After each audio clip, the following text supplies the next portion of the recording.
Great. So hi, everybody. Thank you for tuning in today. I'm so excited to hear from Cynthia, Cheng, Correia.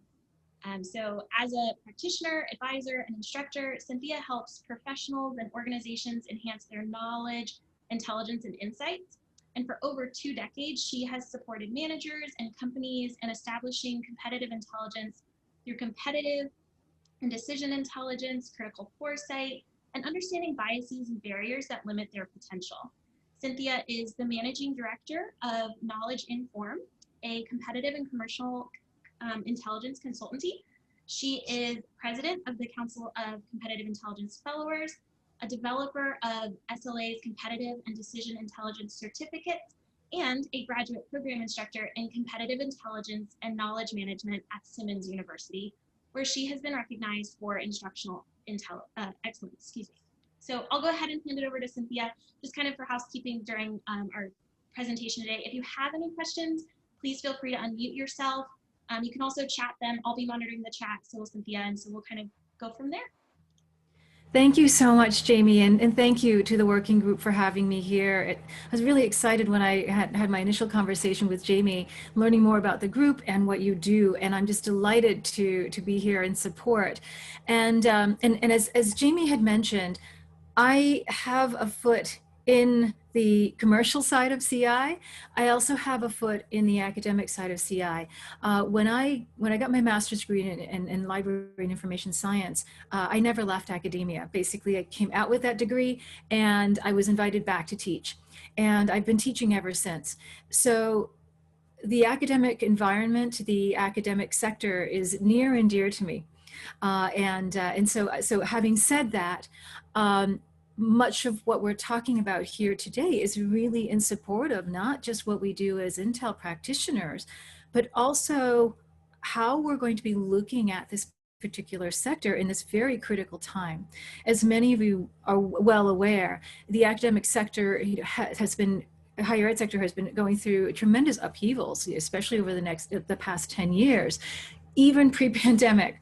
And these upheavals are really tied to the broader trends that we've been experiencing, in terms of demographic shifts, in terms of other macro environmental changes, technology, and most of them too being online, and how various clusters of competitors have been able to compete and are shifting the game of competition.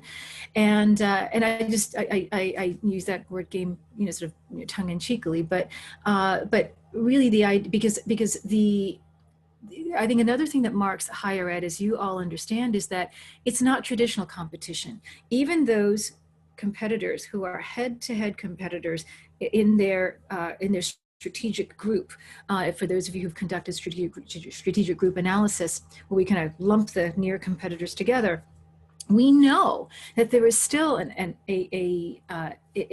aspect of co-opetition, where it's cooperation and competition, that it's not just as we see in other industry sectors, a zero-sum game, or even some sort of a more direct competition where you really are looking at besting the other. In academia, there's a lot of cooperation even within this competition. So it means that we look at the environment differently. And I'm happy to talk with you about any of the questions you have about that. But one of the things some of the things I want to achieve today is for us to look at where we are now and how we might prepare for what is ahead and what we should be doing for what's ahead within the context that I've just painted for you. And so 5 questions here. Are our CI practices keeping pace with what's required in our sector, not just necessarily in the broader CI realm, but in higher ed? And are we on track in our practices, development insights? Oftentimes, and especially for those of us who are new or maybe who are engaging in new types of practices, we're not quite sure if we're doing this correctly. So I want to be able to keep this question in mind too. And then nowadays, we're looking ahead. Foresight is more important than ever before. Are we exercising the adequate amount of foresight for our own institutions? And then what should we do? What else should we be doing? Should we be making any sorts of adjustments to our own practices? Beyond the foresight question, to address the changes, the challenges, and the barriers that we've been encountering, and to come. And then we're in November. Many of us have been preparing for the year ahead and even beyond. And so how do we do that? What are some of the things we should be thinking of? Now, as you know, these are very broad questions. We can probably do deep dives into each one of these, but I want to just have these as touchstones as we embark on this discussion, and I can take questions as we go as well, so that I can be flexible to this group's needs. And so I want to just touch on some of the things that we're seeing, report out to you, some things that we've been experiencing as the CI fellows, and then we can just have a conversation. So here, I think it's important for us to recognize, and you see before you this maze. And so when we look at the competitive landscape, we can use this analogy, we can use a number of different analogies in which we're looking out, afar. Just using this analogy, we should keep in mind always that we always have gaps in what we know about the landscape. The landscape rarely looks like the maze that I've just shown you, but it really looks more like this, where there are always going to be gaps, places that we can't see. Now, CI is trying to help us fill in some of those gaps, to gain more clarity, to close or to reduce some of these white spots that you see, some of these gaps. Sometimes we succeed, sometimes we don't. Some gaps are not closable because of certain legalities and ethics. But where we can, we do our best. However, these aren't all the barriers that we encounter. We also have blind spots because of our biases, because our species just harbors certain cognitive limitations. We can't see certain things. So our landscape looks actually more like this, between the gaps and the blind spots. CI tries to minimize these blind spots as well. So in this discussion that we're having today, I have this in mind, where we're trying to minimize our gaps in terms of understanding the CI landscape. We're trying to minimize our gaps, our individual and collective gaps, our group gaps, in trying to minimize the biases that we harbor. And so having said that, I want to share with you some of the insights from the CI 2020 summit that the CI Fellows has just wrapped up in September. And this is our first of the series, first event in the series of the CI 2020 summit. We aim to hold these summits twice a year, in the spring and the fall, where we do deep dives on specific topics to help us keep ahead. Now, so in our very, very first summit this past September, we looked at the now and what's ahead. And so I want to affirm that much of what you're experiencing is what CI practitioners the world over experiencing, that we are seeing that in our current VUCA environment, the volatility, uncertainty, the ambiguity, and as well as I'm blanking out on the C because I'm thinking chaos at this point. But when we're thinking about VUCA at this point, we're basically dealing with a lot of things that we just can't get our handle on. And so with VUCA, we have a greater need for foresight. With this greater need for foresight, under our current conditions with pandemic and social justice questions and so forth, that's basically come online for us, it accelerates much of this. And it creates more of these accelerated changes. And what we're seeing out there is a greater need for rapid response and rapid intelligence. Now, when we look at that from this framework of foresight, however, foresight generally takes time to create. Our traditional approaches in creating strategic scenarios is that we take time. It's maybe a months-long exercise. But that's not where we're at. And our Intel users need something that's more rapid. And so we've been accommodating them by adapting a lot of our own practices. So CI is changing more quickly than ever before. And what we're also seeing too in these macro environmental changes is a greater need for us not just to stay on top of some of the different macro environmental dimensions that we understand, like demographic changes, social issues, where the economy is going, as well as technological shifts, geopolitics, domestic politics, and so on and so forth. These are all very large issues, that are rapidly moving, and we need greater certainty about this in order to make decisions. And so it requires that we do we conduct greater focused work on these particular issues. At the same time, we're monitoring them. That's a tall order, especially for small teams, especially for folks who are starting out. So if we're not a large world-class CI operation that has had its practices and techniques and tools, sources and methods established for 20, 30 years, what do we do? These are questions that we're asking. On top of that, we're seeing greater distractions, more constraints on our time and resources, as well as we're also adapting to new ways of working. And so we're contending with a reduced capacity for foresight, because we also have our users throwing current questions at us, the immediate intelligence needs at us. So that means that we're not necessarily getting ahead of some of the problems that are going to be really big down the line. New pandemics, perhaps other social issues, other types of geographic, economic issues, and so forth. There's also a lot more intelligence noise out there. It's like drinking from a fire hose, and couple that with disinformation and misinformation. That's creating barriers. All of this means that we've got a lack of focus, as we perhaps increased biases as well. So what I mean to say is not to throw a lot at you that you should be alarmed by, but that seasoned Intel practitioners see this too. We're not alarmed. What this means is that we continue to adapt. And so we simply take what we have in our toolkits and we adapt it for these changes. At the same time, we continue to build our toolkits. And so we're adapting our models just as we always have. We're just doing it more frequently. And so these are the types of things we need to do. And it's particularly important that we do this as a group. And so I'm so glad that this group has got together for this. And the other thing that I want to highlight too is that in the CI Summit, we've also identified in one of our sessions, there's a session that focused strictly on the future of CI and what that's going to look like. And in that summit, our panel discussed the importance of understanding that CI is undergoing changes even before the pandemic. That CI itself is grappling more with macro environmental factors. So I've already mentioned that, but I want to affirm that this is something that we are seeing as a body. And the CI Fellowship, if you're not familiar, these are CI practitioners that have been practicing for some time. They've served as thought leaders and champions for CI, and so when you become a CI fellow, we just do more of it and collectively.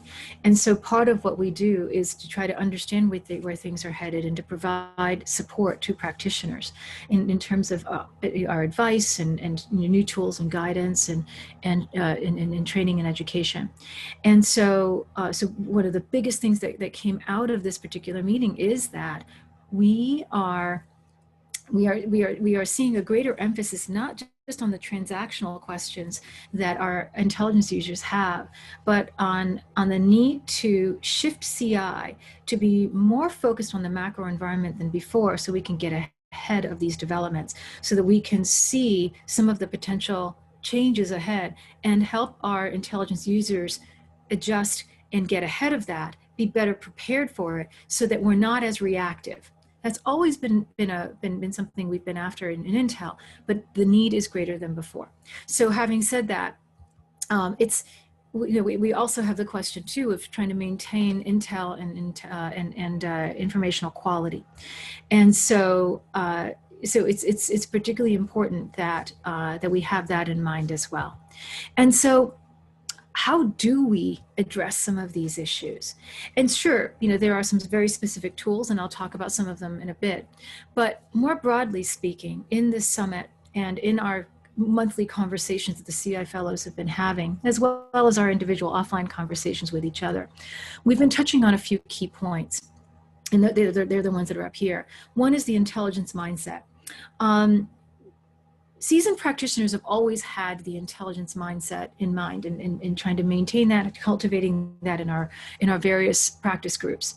But oftentimes, if you've fallen into CI organically, you're not necessarily that particular concept isn't necessarily sort of drilled into your practice maybe as early on and as formally, but it is of paramount importance, because the intelligence mindset involves things like the growth mindset that we've been talking about in academia and elsewhere for a very long time, but also things like adopting multiplicity of perspectives, the outside perspectives, to minimize our biases, constantly asking questions, challenging our ideas, and having debates within our teams, even within our intelligence user groups, so that we're constantly helping us overcome conventional wisdom, complacency, even hubris. And so the folks who've been doing this were prepared for the pandemic more so than folks who have not been. And you can see that by looking at certain industry sectors. The sectors who are always looking forward because they needed to mitigate their risks. So different types of industries that have longer development cycles, like pharma, for example, anybody in defense, and so on. And so this is something that we can all borrow from, that we can adopt some of their practices. Higher ed, in my observation, generally speaking, has not had the depth of that mindset, because that spirit of co-opetition also works against higher ed to some degree. And so however, we can still maintain that co-opetition, that collaborative aspect of higher ed, while still sharpening our intelligence mindset. So I'm happy to talk more about that if you like. And then we can also talk about intelligence best practices. And this is just basically all the fundamentals of Intel. But what's key here is that the best practices are evolving, so that we've got the fundamentals of the key intelligence topics, key intelligence questions framework, competing hypotheses, working assumptions, that sort of thing. But we're also evolving some of our practices too, so that we can be more adaptable and more adaptive. And so that is one of the key aspects of intelligence best practices that we need to expand on in our current environment and in the foreseeable future. And then there's also vigilance, on the offensive, defensive intelligence. Now, in higher ed, we're not at the point, and I put this in parentheses yet, right, we may be in question mark, of having to focus so much on defensive intel in the traditional way that commercial sectors have, because competition is different. There is that collaborative aspect. However, the pandemic has somewhat shifted that too, because now we've got some institutions, it's really a matter of survival. Some of you may be in that situation. And so when you do that, the game has shifted a little bit, if you will. And so we need to think about intel differently, than just, being a part of a greater community and just kind of humming along. It's really more about sharpening your focus on what it means for your organization to survive, maybe not in the near term, but maybe in the next 3 to 5 years, as the environment shifts. And online competition is different, and you've got to understand your student base and their parents, right, these other decision makers differently. So there's more of a vigilance on how that is shifting. And then importantly, the CI intelligence community, or the IC is typically used in the government and military sector. They have their IC, and as you might have heard used in discussions about government and politics. But we have the CIIC. And the CIIC, you're one of them, of course, but there's also the broader IC. And so that includes the CI Fellows Community of Practice that we just launched in September on Slack. So on Slack, we basically have this community of practice where you can create different channels for discussion, different industry sectors and so forth. And then there's also obviously the LinkedIn groups and so on, that have always existed, the various associations. It's of paramount importance to tap into what they're doing as well. Now, granted, time is finite. We don't have time to be involved in everything, but there needs to be a systematic way to be able to tap into what other folks know, and I'll talk more about that later. And then also our practices and tools. We need to have better structure, greater efficiency, greater organization towards that as well, because of all the things that we just discussed. And so what this means, well, I'll talk more about what this means, but the idea is organic intel that kind of go with the flow. Let's just see what comes on, and okay, this is what we need to work on next. Doesn't cut it anymore.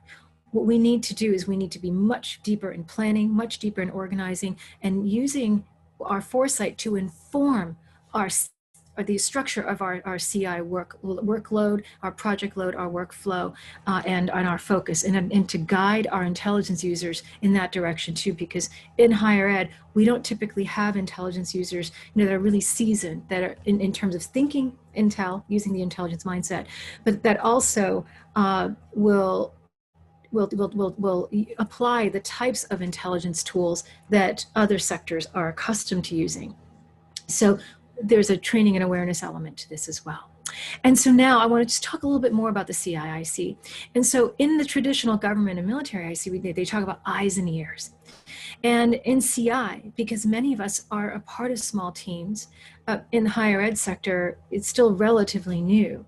We also need the third E, which is expertise.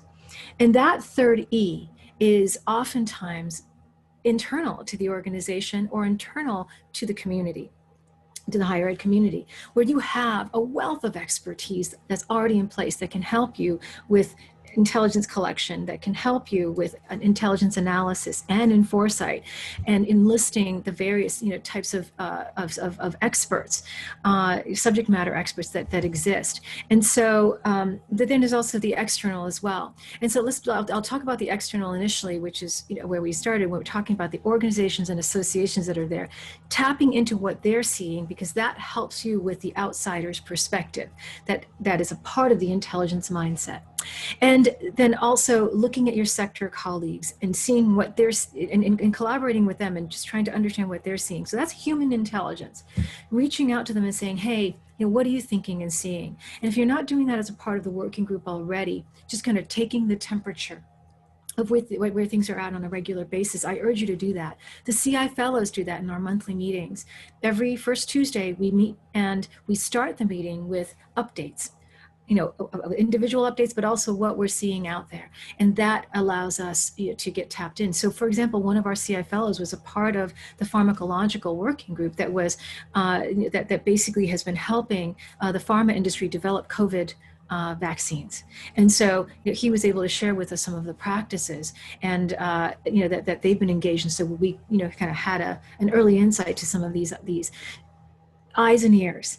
And none of us could have done this on our own. And so, but that helped us with understanding where things were going. And so we could get his take and the group's take on where the vaccine timeline was going to be. That helped us with our own foresight.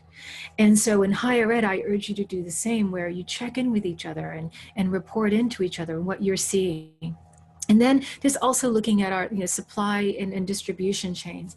And that doesn't apply to higher ed as much, but you do have a number of different suppliers that feed into you. So for example, the suppliers that supply services to campus living. Right, you've got food suppliers and services. Those are large industries too, and they're conducting intel. So what do they know and what are they seeing about the sector? Because they're servicing other clients too. And then also looking more broadly to where government and military are. So sometimes I'll just kind of take a peek at some of the open source stuff that they might put out to see what new practices they've been maybe adopting and their approaches, because that informs what we do as well.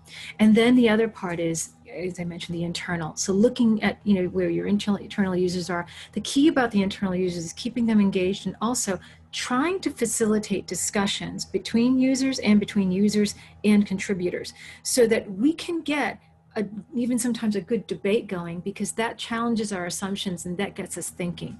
Hard to do when people are distracted and otherwise focused on other important things, but where we can do that, that's particularly important. Various colleagues, I mentioned already, collectors, subject matter experts, other analysts. In the small intel team, you need to harness the internal resources that you have. Bring them onto your intel team, maybe even on an ad hoc basis, maybe only on, per project, perhaps. Maybe some of them might be maybe standing advisors, but bring them in so you're not working in a silo. Because if you are working in a silo, in the broader macro environmental changes that we're seeing, that is going to create surprises. And we don't want surprises. most surprises are not pleasant. And so what we need to do is try to harness what's already internal to our own organizations. You've got professors, you've got research institutions. Tap them to become your Delphi panel. It's a particular technique that is used, DELPHI, that's used to gather human intelligence, to kind of serve as eyes and ears. Gather them as perhaps a less formal advisory panel. Gather them to provide insights for certain types of analysis that you're conducting. You can say, hey, look, this is what we come up with. What do you think? Does this look right? Or do you have a different perspective? Are you hearing differently? That's going to keep us sharp. And then there are also our contractors and our partners that have a foot internally and externally, so they can bring more intel in. So the CIIC, internal and external, are particularly important nowadays because it helps us penetrate resource constraints, time constraints, and it also allows us to expand our intelligence mindset. And by the way, as you have questions, please feel free to post them in chat, because I know I'm kind of blowing through this really quickly, and I'm just going to use some of your questions to help guide me into where I should focus more in my discussion. And then in terms of CI practices, that's another area that we should be thinking about. And one might think, well, we already have a CI practice. We just kind of keep going along. We actually, as a process person, I'm constantly re-examining processes and helping organizations re-examine process to be sure that it's up to date, to be sure that it is ready to support their intelligence and decision needs. So we look at how we're practicing CI, and we're also looking at the status of our intelligence project and program management as well, that framework. And so in terms of the CI practice, we need to be sure that we maintain situational awareness beyond just scanning for different alerts and getting informational alerts. We need to develop, if you haven't already, frameworks where you can bring in different types of, well, actually, first of all, target your monitoring and warnings, so that it can be better organized, and you're focusing on the high impact, high risk areas for the institution, not the nice to know stuff. We just don't have the time for it. And the nice to know stuff, the low impact, is not really going to be all that salient to your intelligence users anyway. And it could even be more of a distraction. You're creating more noise. So situational awareness. And then we also need to deepen our insights and expand our foresight in CI practice. And then in Intel project and program management side, we need to be reassessing how we do this. Are we updating our key intelligence topics? Now, generally speaking, when I'm conducting training, I recommend that you at least revisit your key intelligence topics every 6 months. In this environment, in some sectors, we're recommending that that key intelligence topics are re-examined maybe even every 3 to 4 months, maybe perhaps on a quarterly basis. For higher ed, it really depends on what your key intelligence topics are, what these issues are. Some of the more burning issues, you'll need to need to revisit them to refine them more quickly. And so for example, anything involving the COVID crisis, that's a standing topic, but you need to look at how you're asking those questions. The types of questions might shift within the time frame. You also want to reassess your practices and your resources. So are you operating efficiently enough? In terms of the different types of tools that you're using, not just in terms of collections and analysis, but how you organize your intelligence and report out your intelligence, is that operating as efficiently? Do you have enough efficiency built in? Are you using source maps? Are you using network maps? Are you using data visualization or data analytics to help you, hone in more on areas that you need to be focused on? Those are some things to be thinking about. But also, how frequently are you checking in with your intelligence users, and what comprises your intelligence team? Are you using, going back to the CIIC model, more of the internal colleagues to be able to supplement what you're doing? And are you implementing planning on a systematic basis? Are you using checklists so that you're not having to recreate or reinvent the wheel with every project? We templatize as much as we can, in our practice and what we do for our clients, so that anything that is iterative is already, so if you're conducting five forces analysis, you have a five forces model, you're just basically plugging in, the elements of that, the inputs to that model. You're not having to rethink how you collect, how you conduct research, and how you analyze every time. So those types of things are very important. So the idea here is that we need to get from the now to the future in our practices and tools. Many of us, especially in higher ed, we're focused on the now and the relatively near future, because that's where our intelligence users are, and that's also easier, quite frankly, when you're a newer operation. Focusing on what's more readily available, is just a path of least resistance, and they can also give you some really quick wins, which is very important. But think about if you were the institution that was already pandemic prepared. How would your intelligence have looked like? So maybe thinking maybe a year ago, if you were that Intel team, say, having looked at the macro environmental issues and even heeded what the government intelligence community has already recognized, which was that we were going to confront a respiratory virus at the pandemic level at some point, in the next few years, because that came out of the Obama administration. And that was, by the way, was also open source. That was not a secret. So, and some companies actually, did pay attention to that. But if you were that higher ed institution, how would that have changed your ability to support your college and your university, or perhaps even the broader higher ed community? And so this is the type of thing we need to think about as we are thinking about how we're practicing now. So to look at, well, if it were me back then, I would have these components in place. This is how I would be practicing. And that's what we're trying to get at today. So how do we see what's to come now, right? So what is coming down the line for us, maybe the next year or two or three or five? And it's not to say that you need to go 5 years right now, because there's a lot on our plates. But and especially if you're not accustomed to working on foresight exercises, start smaller and just develop that foresight intelligence mindset. And as you do that, you start to expand your capabilities as you expand your time frame. And then another barrier to our exercising this type of foresight is the fear of being wrong. We're not in the business of predictions. CI doesn't do that. We don't have a crystal ball. So when we exercise foresight, oftentimes it's out of our comfort zones. We're thinking, if I'm wrong, it just means that I'm not doing CI right. I have egg on my face. I'm going to expose myself, poorly to our intelligence user. But that's also not how CI works.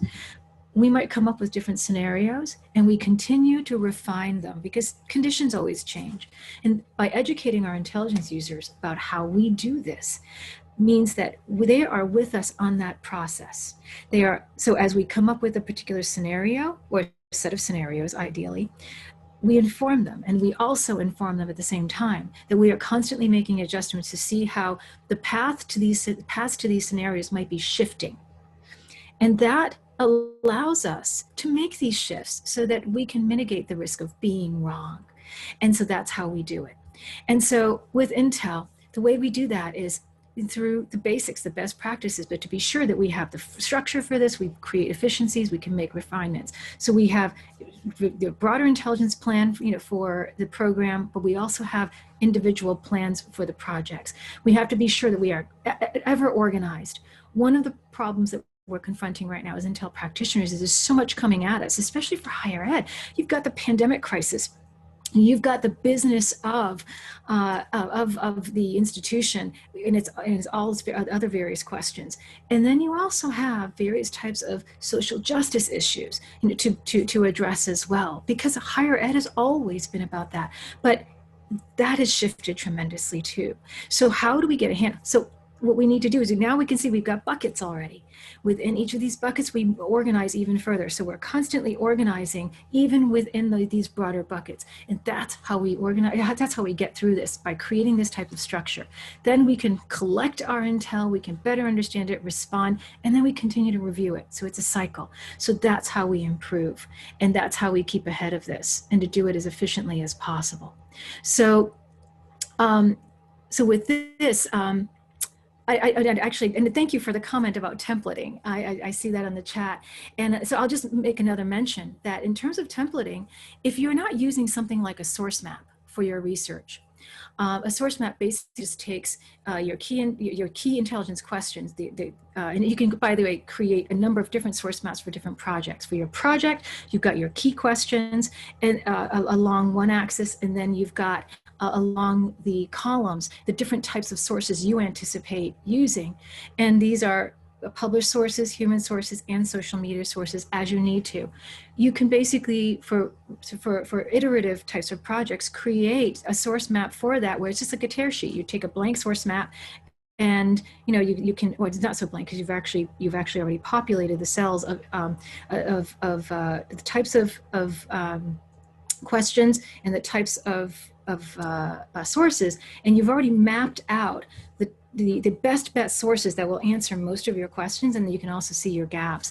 I regret that I did not actually include a picture of the source map in my slides, but if you have any questions on that, you send me a note. I'm happy to to share that with you, and you can pretty much see what that is. But the idea is that you're not having to revisit this you're not started staring at a blank a project plan every single time you start a project. You already have something to work from.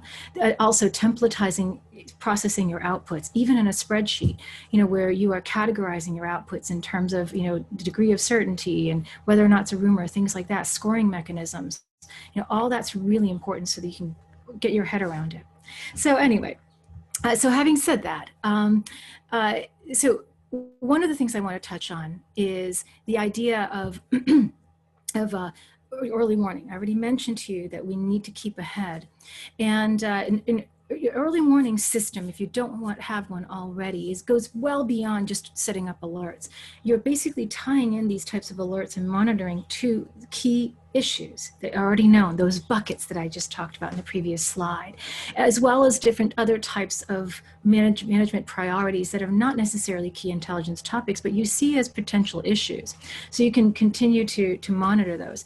And so this is the type of thing that, yeah, maybe on a day-to-day basis, there's not a whole lot to report, but maybe in the aggregate, you start to see patterns, or perhaps there might be an event or some sort of a signal, or that indicates something is happening. That's the type of thing you want to look for, and you analyze that on a continual basis. And then you take that and you can spin that off into specific projects that you can do a deeper dive, in terms of intelligence generation, or perhaps you can conduct issue analysis if it's an issue that's particularly important to your own institution, or scenario work. So this really lays the groundwork for where you should be training your attention. So I have a couple of questions. So I'll stop here for a second and ask and tackle a couple of questions. I see that Kushik asks, is CI connected to risk management at organizational level, or marketing, or new product, or business development? CI feels very siloed, at least in academia. It feels integrative towards decision support. What a great question. So even in the commercial sector, CI is often siloed from risk management, different practices.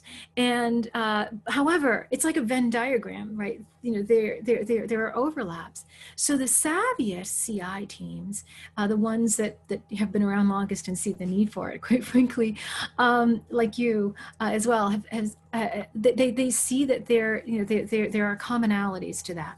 And so when I mentioned tapping into your internal intelligence community, your collaborators, you have these CI teams working with risk management teams, or even corporate security, as a facet of that as well, and as well as other areas, like business and sales and so forth. So it's more integrative, it's more collaborative within the institution itself. And you're absolutely right. In higher ed, it's early days for CI still, so we don't tend to be as integrated in that way.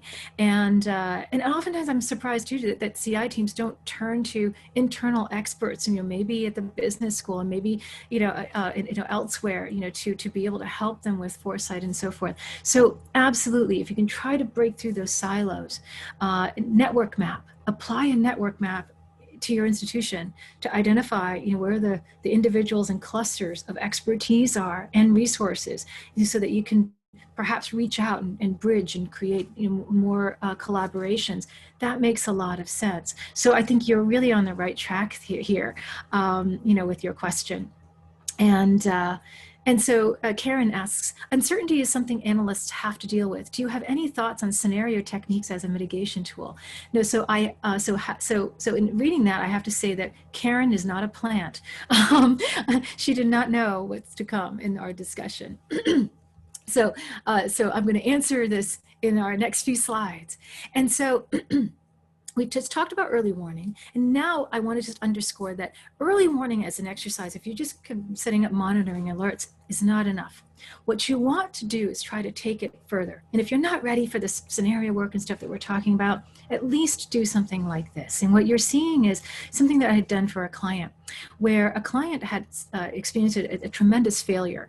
They basically were completely blindsided by something that impacted their business, by hundreds of millions of dollars. They didn't see certain trends coming in terms of the formulation of their product, and seeing that consumers wanted something differently. And so, what they first come to us saying, well, we need for you to set up a social monitoring tool, social network monitoring tool, so we can never have this happen again. So we can monitor social networks and get past it, and we can kind of see, what people are talking about, and we'll never be blindsided. And I said, I don't think that's the solution. I think your problem actually preceded all of that. And I think what you need to do is, let's try to do a postmortem. Let's try to understand what went wrong in this particular issue, because my instinct is telling me you have a lot more lead time than what social media would even give you. So what we did was we conducted basically this postmortem, this analysis of this issue. And one of the things we did was we conducted a literature search going back to the early 90s.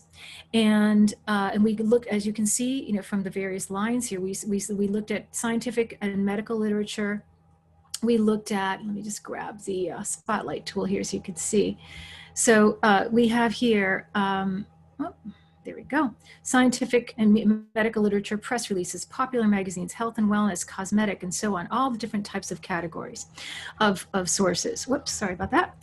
And what we found was that the scientific literature, it basically kicked off with peer review literature. There was a bit of a body of research that showed that this could be an issue. Now, to ask our client to identify this at this period was really early days.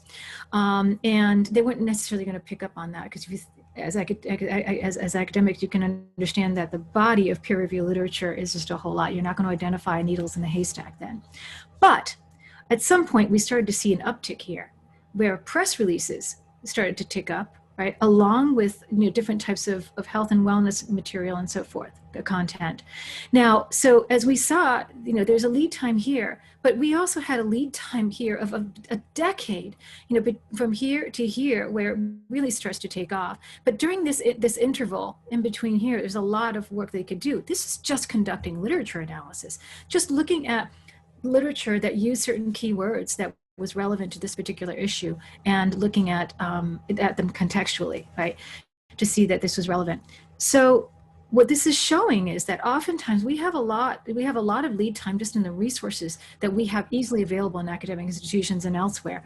We're just not paying attention until we start to see stuff happening over here.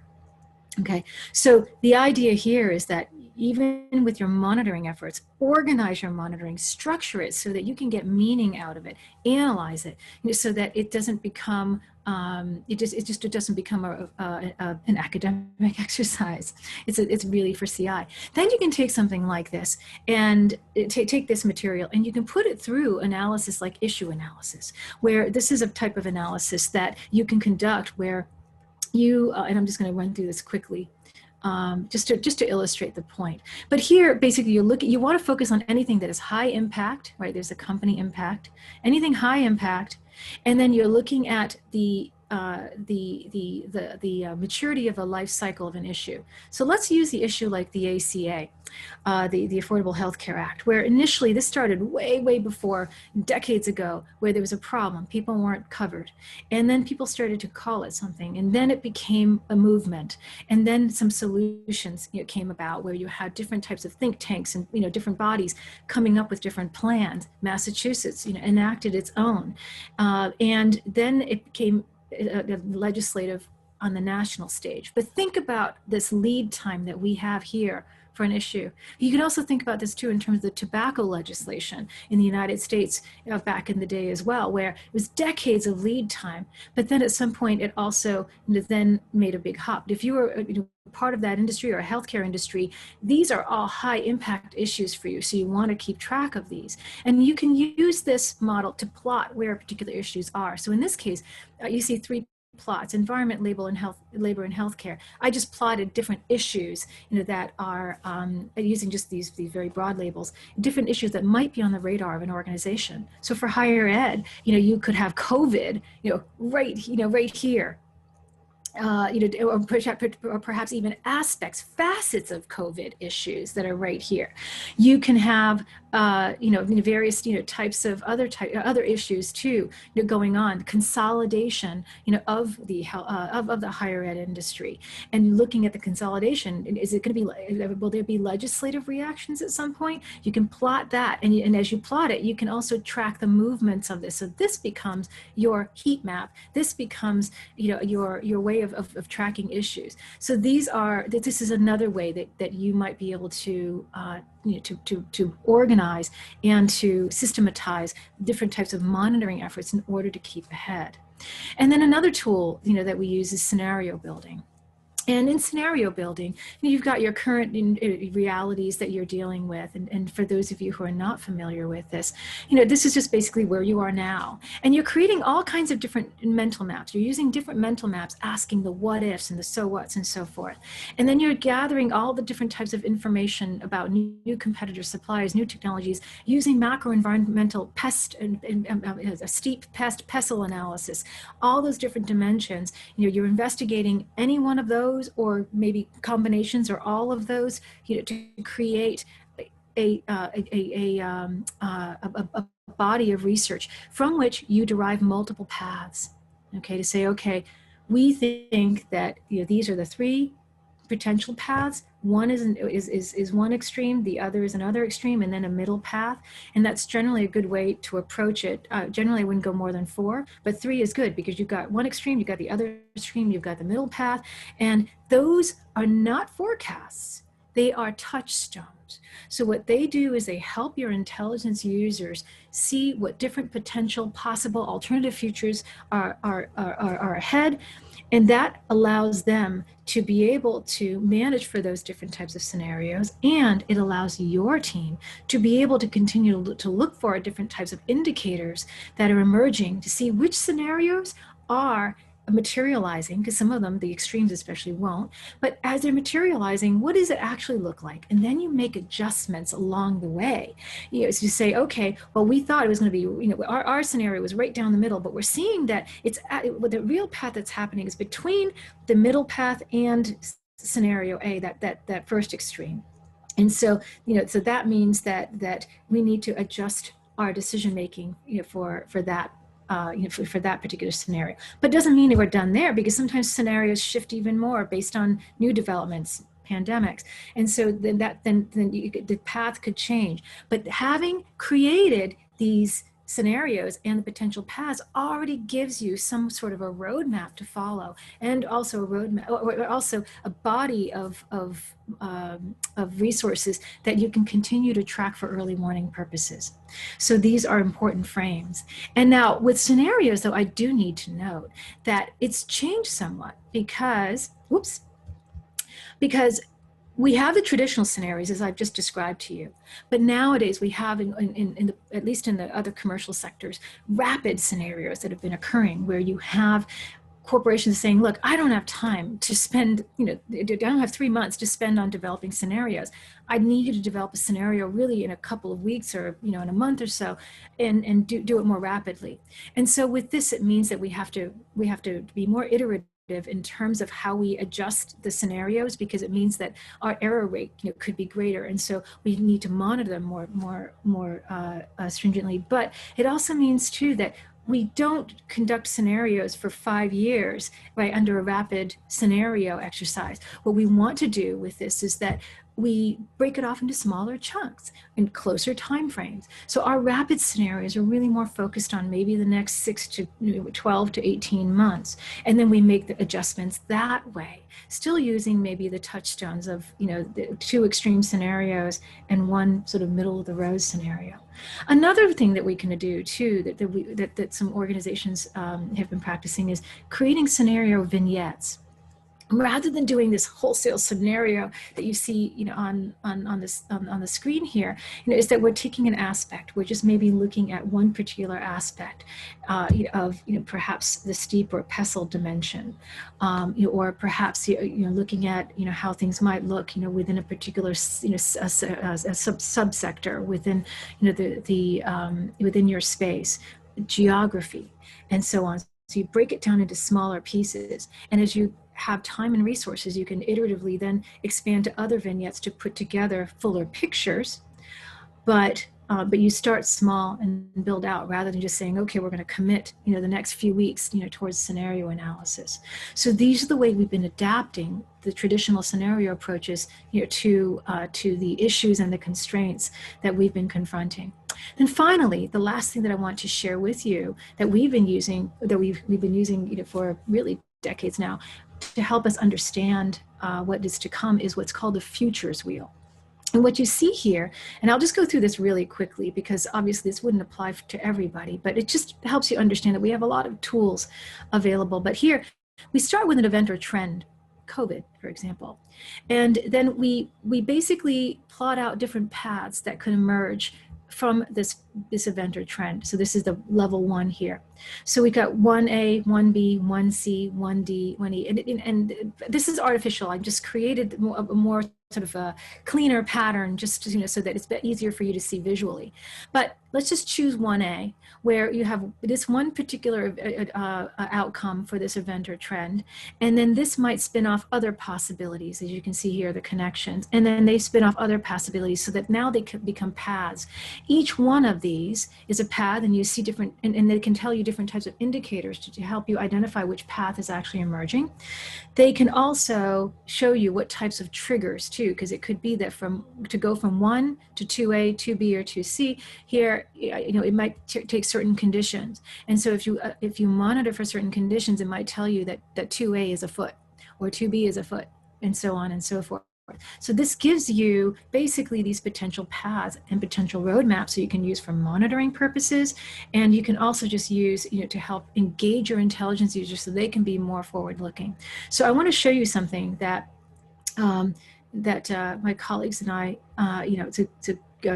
Dr. Craig Fleischer, shared this with me, found this really cool coronavirus COVID 2019 outbreak that this Futura MB team has created.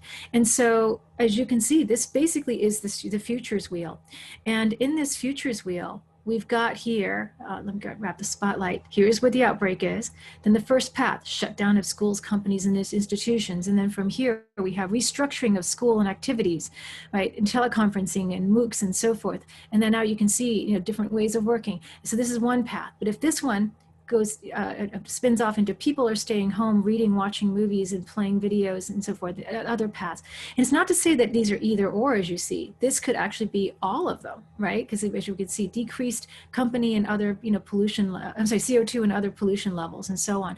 So you can see now it's actually paints a picture. And this is a wonderful exercise that you can just kind of grow with baby steps as well for your team for higher ed. So I'm going to turn to the chat right now because I know that we are winding down on our time. And okay, so I see that you folks are liking the Future Wheel, and exactly, it is scenario planning on steroids. But what's wonderful about Futures Wheel too is that it's such a wonderful creative exercise, which is also tapping into the intelligence mindset, and it also gives you a lot of touchstones. You can color code this in ways that the scenario mapping cannot allow you to do, and it gives you more possibilities. But you can also decide that at any given point you want to zero in on a particular issue that's important to you. Remember I mentioned vignettes? You can then blow that out into a more granular scenario using the earlier methods. So now we're seeing this as more integrative. You can also take some of these different issues and then spin that into issue analysis to see whether or not at the tail end of this life cycle there might be a legislative response and what that means. Or perhaps there will be an intervention by lobbies, for example, and there won't be a legislative response. It might be some other type of reaction, and so on. So these are the ways that we can exercise, these are the tools that we can use to exercise foresight. And it doesn't take a lot of resources. It just really takes us, it takes us time to pay attention, to organize what we've gathered into something more systematic, so that we're not just we have this morass of monitoring alerts. And at the same time, it helps to align our efforts to key intelligence topics that our intelligence users need to have in mind. And to keep in mind, key intelligence topics are always high impact.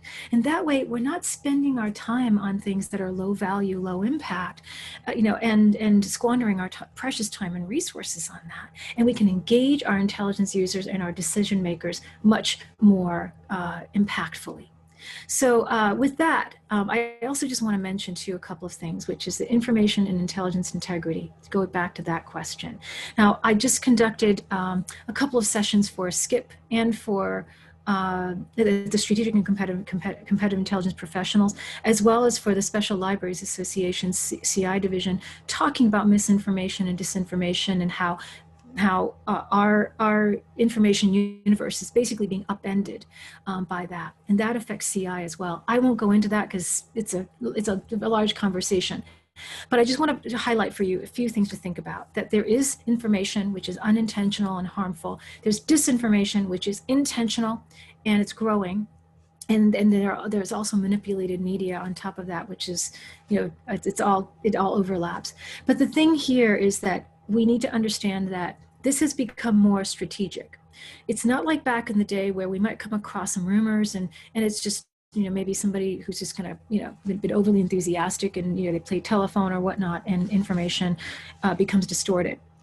Nowadays, this has become systematic and has become strategic, where disinformation actors of various types are trying to affect, and you've probably seen in the headlines, trying to affect different ways that we look at our environment and different ways that we understand things to be out there.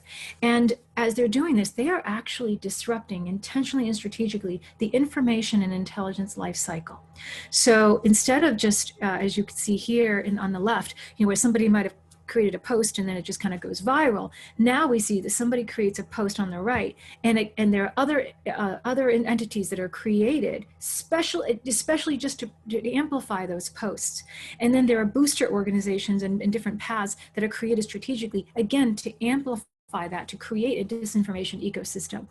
And all of this too, these are all fake accounts that are also engaged in this. So I say this, not to alarm you, but to say that we need to approach this differently. And this affects different domains, as you see here, and we can just, you can grab a screenshot And I'm happy to answer more questions about it. But it also affects research and analysis. And as you can see, at the micro environment, at the company level, at the operating environment, or the sector level, which is higher ed in this case, and at the macro environmental level too, which is what we've been talking about, it affects the way we conduct all kinds of analysis, including the ones we have here. It corrupts it potentially if we're not mindful. So with this, what we do is we need to manage the signal to noise ratio. We need to manage misinformation and disinformation. The traditional methods of validating what we've gathered, triangulating and maybe consulting experts for their assessment is still valid, but because this is strategic disinformation, it's systematic and it's really intended to disrupt the information and intelligence cycle. We need to also incorporate higher level activities. So noise mitigation and different protection plans and tactics. So your CI team, I urge you to just be thinking about this. If you haven't already, to think about how you want to manage and approach disinformation. I'm happy to talk with you more about this, as a group or offline. At some point, because there are plans, there are ways that you can address this, but you need to at least be aware of it, which is what I hope to achieve here, at least at this level for this discussion, because I know that we're at the top of the hour, and so with this. I want to just take a look at the chat again for one more thing. Here we go. So Sherry asks, is there a tool you recommend to create something like this, the Futures Wheel? So yeah, there's software tool, but you know what? I just sketch it out.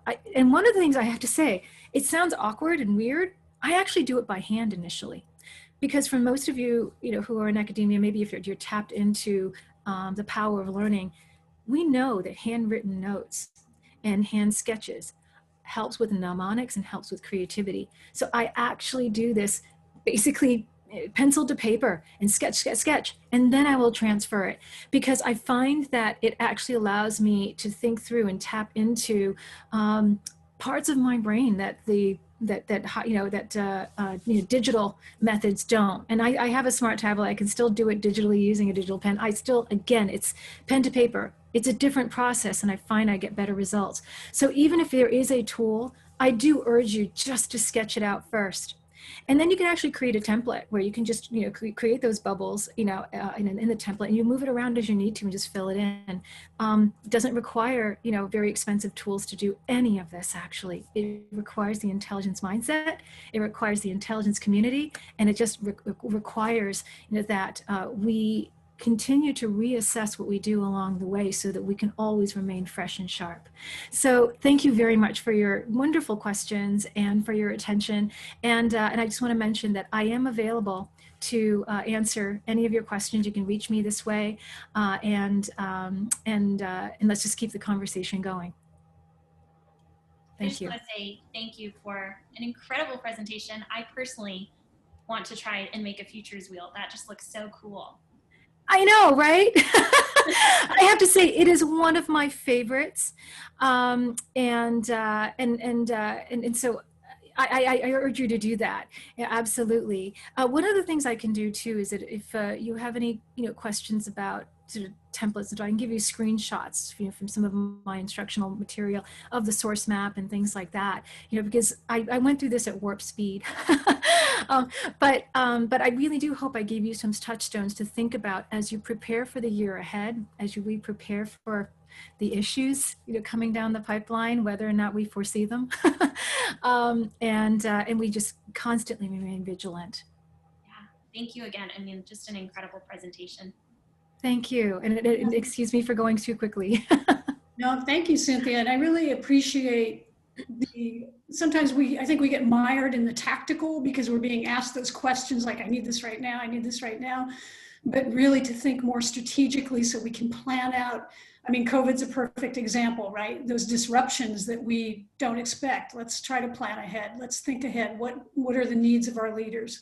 So it was really great to hear you talk and think about things like forecasting. And obviously scenario planning was on my mind. So it was great to see you present on that. So that was perfect. Thank you. Thank you. Yeah, and then for us to really tap each other as well, right? For as eyes and ears, so that we don't become siloed, because Kaushik had talked about siloing, but even in the Intel community, we can become siloed. So absolutely, I do appreciate your feedback on this and the great works you're doing, you know, because we do need to do this. And one other point I want to make too about the power of having a more strategic approach to Intel is that many of us are struggling as Intel practitioners to resonate our work with our users.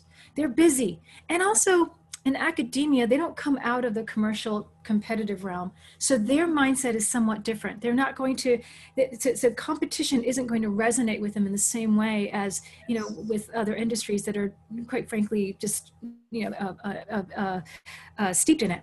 And so we need to do more to demonstrate how we can be supportive. So oftentimes it's not competitive intelligence, but decision intelligence, right? In the work that we do as academics.